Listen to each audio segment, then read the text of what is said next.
Layani aku sebagai pasangan halal. Bab 256. Hanifah menatap Rama. Kamu gak mau suapi aku lagi? Bisiknya. Bukan begitu, sayang. Sudah? Ya, ayo makan lagi. Maklum, Umi, sekarang segalanya harus suami. Namanya juga masa ngidam, celetuk Laila, bercanda. Hanifah tersipu malu mendengar celetukan bercanda dari kakak iparnya. Dia hanya menatap suaminya yang tidak merespons apa-apa atas ucapan Laila. Memang, Rama cuek dalam hal-hal semacam itu. Aku belajar dari Kak Laila. Saat hamil pasti apa-apa. Suami juga, balas Hanifah, bercanda. Laila mendadak salah tingkah dibuatnya. Dia langsung menurunkan pandangan karena Amar suaminya sedang berada di sana. Benar, Dek, celetuk Amar. Laila membulatkan mata. Tidak menyangka sang suami juga turut menimpali. Rama tersenyum sangat tipis melihat Hanifah yang nyaris tertawa mendengar jawaban sang kakak. Mas, jangan gitu, tegur Laila, berbisik. Kenapa? Kenyataannya seperti itu, kan? Laila memilih untuk diam pada akhirnya. Mas Prof. Panggil Hanifah, membuat Rama mengerutkan kening. Mas Prof. Rama memperjelas. Ya, Mas Prof. Seru Hanifah, mempertegas. Kenapa? Salahkah? Gak, suka-suka kamu saja. Ayo, makan. Rama pasrah. Dengan apapun yang ingin Hanifah katakan sesuai moodnya. Sudah, Mas, aku kenyang. Kamu baru makan sedikit. Makan yang banyak biar cepat sehat. Kamu saja. Hanifah, jangan ngeyel. Hanifah menautkan kedua alisnya. Kamu marah? Ya, sama. Aku, Mas. Marah? Gak, sayang. Aku memintamu sarapan banyak. Biar cepat sehat. Itu saja. Oh, gak, Mas. Aku gak mau. Bukannya sesuatu yang dipaksakan itu hasilnya tidak baik. Rama menggeleng. Konsep itu tidak bisa dihubungkan dengan makan. Bisalah, Mas. Ya sudah. Satu suap lagi. Rama mengalah daripada berdebat yang dapat membuat mood Hanifah hancur. Hanifah, kamu sama Umi dulu, ya, nak. Biarkan suami kamu pergi sarapan dulu di luar, kata Umi Khafifah, usai. Hanifah sarapan di luar. Sama siapa, Umi? Mau makan di luar sama siapa? Tanya Hanifah. Umi Khafifah tersenyum. Sendiri, nak. Dama siapa lagi hari-hari terakhir ini, Rama sering absen mengajar di kampus dan tidak memberikan alasan yang jelas. Hilya merasa khawatir dan ingin memastikan bahwa semuanya baik-baik saja dengan putranya. Namun, ketidakresponsifan Andra membuatnya semakin frustrasi. Kenapa Andra susah sekali menjawab telepon? Kesal Hilya, yang tidak mendapatkan jawaban panggilan dari mantan suaminya. Pikirannya dipenuhi oleh kekhawatiran dan kecurigaan tentang apa yang sedang terjadi dengan Rama. Sementara itu, di sisi lain, Andra melihat panggilan masuk dari Hilya. Dia tahu bahwa Hilya pasti ingin menanyakan tentang Rama, tetapi dia sengaja memilih untuk mengabaikannya. Masalah antara Andra, Hilya, dan Rama masih belum terselesaikan, dan Andra masih menyimpan kekecewaan terhadap kesalahan-kesalahan yang pernah dilakukan oleh Hilya. Dia tidak ingin menjawab panggilan dari mantan istrinya tersebut karena khawatir Hilya akan mengetahui bahwa Rama dan Hanifah sudah rujuk setelah pertengkaran mereka. Andra takut Hilya akan mencoba memisahkan mereka lagi. Aku yakin dia akan bertanya tentang Rama.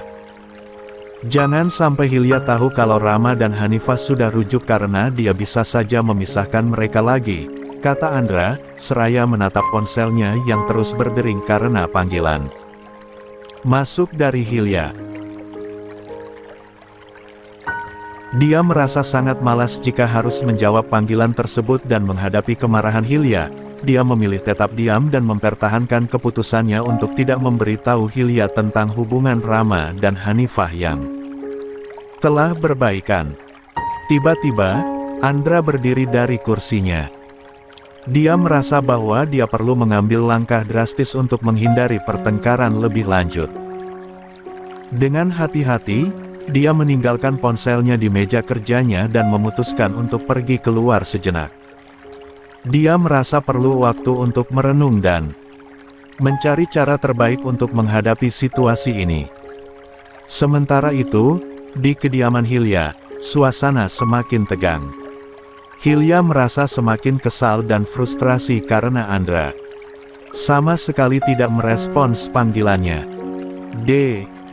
Ia merasa bahwa Andra sedang menyembunyikan sesuatu darinya dan mungkin ada masalah yang lebih besar yang sedang terjadi. Pikirannya dipenuhi oleh kecurigaan dan kekhawatiran tentang apa yang sebenarnya terjadi dengan Rama. Kurang ajar. Pasti, ada yang dia sembunyikan dariku. Geram Hilya sambil memukul meja dengan kekesalan. Dia merasa bahwa dia harus segera mencari tahu apa yang sebenarnya terjadi dan menemui Rama untuk memastikan bahwa semuanya baik-baik saja. Hilya mengambil keputusan untuk pergi ke kampus dan mencari Rama sendiri. Dia tidak ingin lagi bergantung pada Andra untuk mendapatkan informasi tentang anak mereka. Dengan hati yang penuh kekhawatiran dan tekad yang kuat, Hilya meninggalkan kediamannya dengan harapan bahwa dia akan menemukan jawaban yang dia cari dan menyelesaikan masalah yang sedang terjadi. Aku harus mencari tahu sendiri alasannya, kata Hilya, dengan tatapan kesal seraya membanting setir mobil dengan kasar. Awas saja kalau kamu menyembunyikan sesuatu dariku. Andra. Tak lama, dia sampai di kampus. Segera, Hilya mencari tahu keberadaan Rama di bagian informasi fakultas. Permisi, sapa Hilya. Ya, Bu. Ada yang bisa saya bantu? Saya orang tua dari Prof. Rama. Apa hari ini putra saya ada di kampus? Oh, selamat datang sebelumnya, Bu. Mohon maaf, Prof. Rama dalam beberapa minggu ke depan tidak akan ada di kampus, Bu, karena ada urusan yang sangat penting dan mendadak. Hilya merasa kaget yang mendalam ketika mendengar bagian informasi yang memberikan keterangan bahwa Rama tidak akan berada di kampus karena urusan pribadi yang lebih penting. Hatinya berdegup kencang dan pikirannya langsung dipenuhi dengan kekhawatiran. Kemana putranya itu akan pergi? Dan urusan apa yang begitu penting hingga dia harus meninggalkan kampus? Pertanyaan-pertanyaan itu muncul di benak Hilya, menciptakan kegelisahan yang sulit dia tahan. Tetapi meskipun hatinya dipenuhi dengan kekhawatiran, Hilya mencoba untuk tetap tenang dan mengendalikan emosinya. Dia menghela napas panjang sebelum bertanya, kalau boleh tahu, urusan apa, ya? Suaranya terdengar lembut, namun ada kekhawatiran yang tersembunyi di balik kata-katanya. Maaf, Bu, untuk itu, saya tidak tahu. Mungkin, Anda lebih tahu sebagai orang tua dari Prof. Rama, jawab bagian informasi tersebut dengan hormat, namun suaranya terdengar ragu. Hilya mengangguk pelan, merenung sejenak. Ya, saya sudah bercerai dengan suami saya. Putra saya Rama tidak lagi tinggal bersama saya atau ayahnya. Itu sebabnya, saya tidak tahu urusan apa yang sedang dia kerjakan, kata Hilya dengan suara yang terdengar sedih. Dia merasa sedih dan kecewa karena hubungan keluarganya telah berantakan. Bagian informasi itu diam, merasa tidak enak mendengar Hilya yang menyinggung perihal masalah pribadi. Dia berusaha menunjukkan rasa empati dengan senyuman lembut di Wajahnya. Ini nomor telepon saya. Kalau ada informasi tentang putra saya, segera kabari, kata Hilya dengan suara yang penuh dengan kegelisahan, memberikan nomor ponselnya. Dengan gerakan yang cemas, bagian informasi tersebut menerima nomor ponsel Hilya dengan penuh perhatian. Dia merasa terharu dengan kepedulian Hilya sebagai seorang ibu yang mencintai putranya, karena bagian informasi ini tidak tahu bagaimana Hilya yang sebenarnya. Baik, Bu. Saya akan segera menghubungi Anda jika ada informasi terbaru, jawabnya dengan suara yang penuh dengan kebaikan hati. Hilya mengucapkan terima kasih dengan senyum tipis di bibirnya, meskipun hatinya masih dipenuhi dengan kekhawatiran dan kemarahan yang sulit dia sembunyikan. Dia langsung pergi dari sana dengan perasaan cemas yang terus menghantuinya. Langkahnya tergesa-gesa saat dia melangkah menuju parkiran, mencoba untuk menenangkan pikirannya. Yang kacau. Apa Rama berurusan dengan mantan istrinya lagi? Tidak. Jangan sampai itu terjadi. Aku tidak sudi melihat dia bersama Hanifah lagi, gerutu Hilya dengan suara yang penuh dengan kegelisahan, sembari melangkah cepat menuju mobilnya. Dia merasa marah dan kecewa terhadap Hanifah, mantan menantu yang menurutnya memalukan. Hilya tidak akan membiarkan putranya kembali terjerat dalam hubungan yang merugikan itu. Dalam perjalanan pulang, Hilya duduk di dalam mobilnya sambil menyetir dengan pandangan kosong. Hatinya dipenuhi dengan emosi yang membara dan kebencian yang tak terkendali. Hanifah, kamu perempuan busuk yang telah merusak segalanya. Kamu telah merusak kehidupan keluargaku dan mencuri Rama dariku, geram Hilya, dengan suara yang penuh kemarahan. Aku tidak akan membiarkanmu mendekati putraku lagi. Jika Rama kembali padamu, kamu akan menyesali hari-harimu.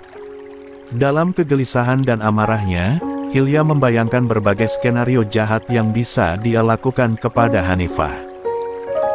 Pikirannya dipenuhi dengan rencana yang penuh niat jahat, seolah-olah dia ingin membalas dendam pada wanita malang yang tidak bersalah itu. Jika Rama benar-benar kembali padamu, Hanifah, aku akan menghancurkanmu. Aku akan mengungkapkan semua keburukanmu kepada dunia. Aku akan memastikan bahwa kamu tidak akan pernah bahagia lagi, ucap Hilya dengan nada yang penuh dengan kebencian. Namun, di tengah amarahnya, Hilya juga merasakan sedikit kekhawatiran. Kekhawatiran bahwa Rama mungkin benar-benar kembali dalam ikatan yang merugikan dengan Hanifah baginya. Dia merasa bahwa dia harus melindungi putranya dari bahaya yang mungkin mengintainya. Tapi aku tidak akan membiarkan itu terjadi. Aku akan melindungi Rama dengan segala cara. Aku tidak akan membiarkan dia terjerat dalam perempuan seperti Hanifah, ucap Hilya dengan suara yang penuh tekad. Hilya menatap jalanan di depannya dengan pandangan tajam. Dia merasa semakin kuat dalam niatnya untuk melindungi Rama dan menjauhkannya dari Hanifah. Hatinya dipenuhi dengan keinginan untuk memastikan bahwa putranya tidak akan pernah dirugikan lagi akibat masa lalu. Hanifah, kali ini, aku tidak akan membiarkanmu menghancurkan hidupku dan hidup Rama lagi. Kamu akan melihat siapa yang sebenarnya memegang kendali, ucap Hilya, dengan suara yang penuh dengan tekad dan niat jahat. Dalam kegelapan malam, Hilya melanjutkan perjalanannya dengan hati yang dipenuhi dengan amarah dan kebencian. Dia mengemudikan mobilnya dengan kecepatan tinggi, seolah-olah ingin melarikan diri dari bayang-bayang masa lalu yang menyiksa. Pagi harinya. Pagi hari tiba dengan sinar matahari yang menyinari langit. Hilya merasa semangat dan penuh dengan tekad untuk mencari tahu keberadaan Rama. Dia tahu bahwa dia harus mengambil langkah berani untuk menemukan putranya yang tercinta. Tanpa ragu, Hilya memutuskan untuk pergi ke rumah mantan suaminya, Andra, dalam upaya mencari petunjuk tentang keberadaan Rama. Dengan hati yang berdebar, Hilya memasuki rumah Andra. Setelah perceraian mereka, hubungan mereka menjadi renggang, tetapi Hilya yakin bahwa Andra mungkin memiliki informasi yang bisa membantu dalam mencari Rama. Andra terkejut melihat Hilya di depan pintu. Dia tidak mengharapkan kedatangan mantan istrinya itu. "Hilya, ada apa dengan kedatanganmu pagi-pagi seperti ini?" tanya Andra dengan suara yang penuh keheranan. Hilya menatap Andra dengan tatapan tajam. "Andra, aku mencari tahu keberadaan Rama. Apakah kamu tahu di mana dia berada?" ucap Hilya dengan suara yang penuh dengan tekad. "Aku tidak tahu." Andra menyembunyikan keberadaan Rama. Hilya merasa kecewa mendengar jawaban itu, tetapi dia tidak menyerah. Dia tahu bahwa dia harus mencari petunjuk lainnya. "Andra, apakah kau punya kontak lain yang mungkin tahu di mana Rama berada? Siapapun yang bisa memberikan informasi tentangnya. Aku mohon, bantu aku kali ini saja." "Andra, mohon." Hilya, dengan suara yang penuh harapan. Andra melihat Hilya dengan tatapan curiga saat dia memohon bantuan untuk menemukan Rama. Dia merasa ada sesuatu yang tidak beres dengan niat Hilya, dan rasa benci yang telah lama terpendam di dalam hatinya semakin kuat. "Hilya, aku tahu apa yang kau rencanakan. Kau tidak bisa mengelabuiku lagi," ucap Andra dengan suara yang penuh dengan kebencian. Hilya terkejut mendengar kata-kata itu. Dia tidak mengerti mengapa Andra begitu tegas dan marah padanya. "Andra, aku tidak punya niat jahat. Aku hanya ingin menemukan Rama dan melindunginya," ucap Hilya dengan suara yang penuh dengan kebingungan. Andra tersenyum sinis. "Oh, jangan berpura-pura tidak tahu. Kau pikir aku tidak tahu tentang niat burukmu? Kau merusak keluarga kita dan mencoba menghancurkan hidupku. Aku tidak akan membantumu." Hilya merasa kecewa dan terluka mendengar kata-kata itu. Dia tidak pernah bermaksud untuk menyakiti Andra atau merusak keluarga mereka. Dia hanya ingin melindungi Rama dan menjaga kebahagiaan mereka. Menurut Hilya seperti itu. "Aku yakin, kalian telah menyembunyikan sesuatu kepadaku. Lihat saja apa yang akan aku lakukan. Jangan menyesal, Andra." Hilya merasakan amarah yang membara di dadanya saat ia meninggalkan rumah mantan suaminya. Ia merasa kesal dan marah karena Andra tidak mau memberitahu keberadaan putranya, Rama.